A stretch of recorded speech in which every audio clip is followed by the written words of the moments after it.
Hello guys, papakita ko sa inyo paano maghimay ng mais. Gagawin pong cheese corn. Una po ay hatiin ang mais at bawasan po ng 2 linya gamit ang kutsilyo. Yan po.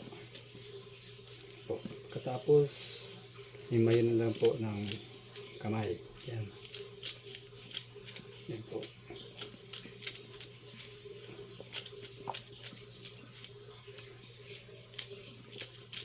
Mas madali naman himayin kasi malambot na siya.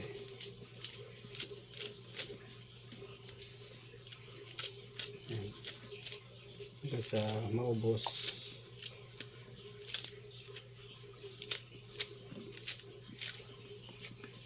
Yan po.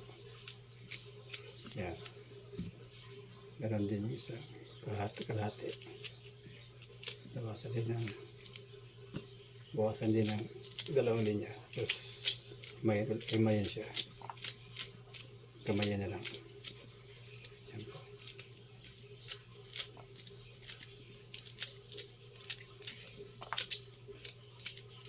Yan. Yung mga natira sa dulo, kasi mahirap na himayin, himitan na lang ng kutsilyo po.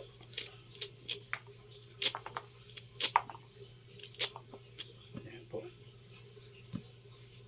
Yan po. Salamat po sa panonood.